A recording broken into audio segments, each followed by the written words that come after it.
उनके अद्भुत काम है जो अपनी आंखों से देख रहे हो, कानों से सुन रहे हो, और लोग अपनी गवाही को दे रहे हैं कि किस तरह परमेश्वर ने उनकी जीवन में अद्भुत रीति से कार्य किया, उनकी लाइफ को परमेश्वर ने चेंज किया। तो सिस्टर आप बताएं आपका नाम क्या है, आप कहाँ के रहने वाले हैं? मेरा नाम दीक्षा है, मैं उड़ीसा भद्रक से आई हूँ। मैं जब क्लास 6 में थी, कंटिन्यूसली मेरा मार्क्स बहुत कम रहता था या फिर इधर मैं फेल हो जाती थी। तो इस बात से मेरे पड़ोसी, मेरे टीचर्स, सब लोग मुझे बहुत ताने मारते थे। मेरे पेरेंट्स डिससेटिस्फाई थे मुझसे और इस चीज़ को मैं बहुत ज़्यादा सोचती थी, ओवरथिंक करती थी।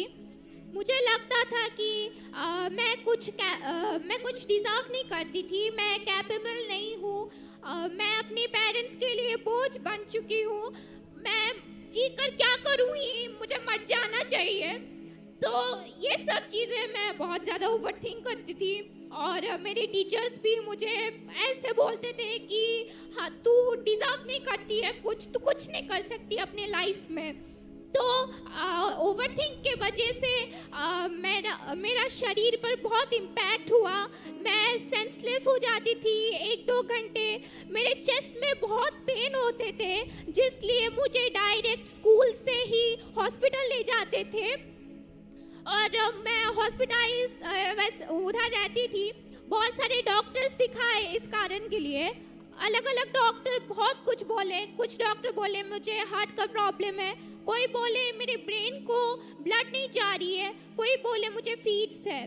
तो इस चीज़ के लिए उन लोगों ने मुझे मेडिसिन दिया, मैंने खाया, पर कुछ भी काम नहीं किया, मुझे कोई आराम फील नहीं हुआ। सारे टेस्ट हुए मेरे और सब टेस्ट मेरे नॉर्मल्स भी आए, CT scan, echo, ECG, EEG सारे टेस्ट कर लिए और सारे टेस्ट मेरे नॉर्मल्स आए।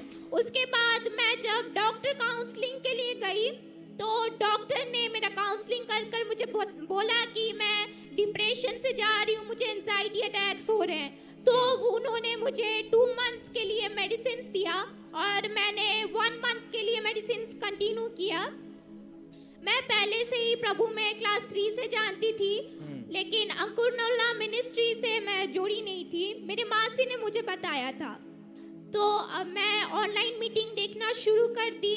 उसके बाद मुझे भुवनेश्वर ब्रांच के बारे में पता चला, मैं और मेरी फैमिली भुवनेश्वर ब्रांच ज्वाइन किए। जो अंकुरनोला मिनिस्ट्रीज की ब्रांच भुवनेश्वर में, आपने वहाँ पे मीटिंग्स को अटेंड करना शुरू किया? जी। ओके, क्या हुआ फिर उसके बाद?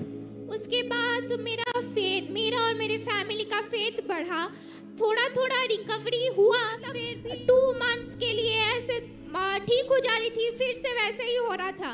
तो उसके बाद मुझे क्रूसेड के बारे में पता चला, झारखंड क्रूसेड के बारे में।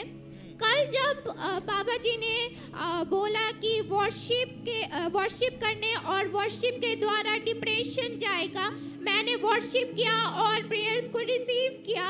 मुझे तभी होली स्पिरिट ने टच किया और मुझे वॉमिट हुई और वॉमिट के बाद मुझे पीस फील हुआ और तभी मेरे कान में कोई एक डीप वॉइस में बोला कि you deserve everything, you are capable. तो ये 2 चीज मेरे दिल को बहुत छू गए। जो मुझे पहले बहुत चेस्ट में हैवीनेस फील होता था, वो मेरे अचानक से गायब हो गए। प्रभु ने मुझे हील किया, मुझे होप दिया और मेरे जीवन को चेंज किया।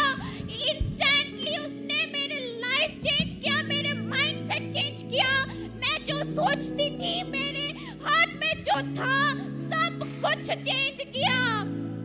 प्रभु ने मुझे छुआ और उसके बाद मुझे बहुत फ्री महसूस हुआ और मैं कल से कोई भी मेडिसिन नहीं खाई थी।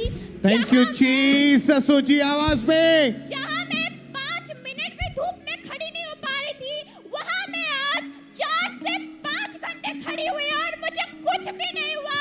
मैं अभी तक भी एनर्जेटिक हूँ। मुझे प्रभु ने हील किया, मैं हील्ड हूँ। हालेलुया। ऊंची आवाज में हालेलुया। ऊंची आवाज में। आज आप परमेश्वर की प्रेजेंस में जो लोग यहाँ मौजूद हैं, ये बहन ने बताया कल जब ये यहाँ क्रूसेड था, कल यहाँ पे इवनिंग को यहाँ पे ये मौजूद थे, वर्शिप के दौरान, वर्शिप की प्रेयर के दौरान प्रेयर को ग्रहण किया। वो कितने साल से ये बीमारी या प्रॉब्लम आपको थी, कितने सालों से? 4 साल से थे। और कल क्रूसेड अटेंड करने के बाद 4 साल के बाद आप अच्छी नींद ले पाए, कोई डिप्रेशन का अटैक नहीं है, कोई एंग्जाइटी का अटैक नहीं है, कोई बीमारी नहीं है। Oh thank you Jesus.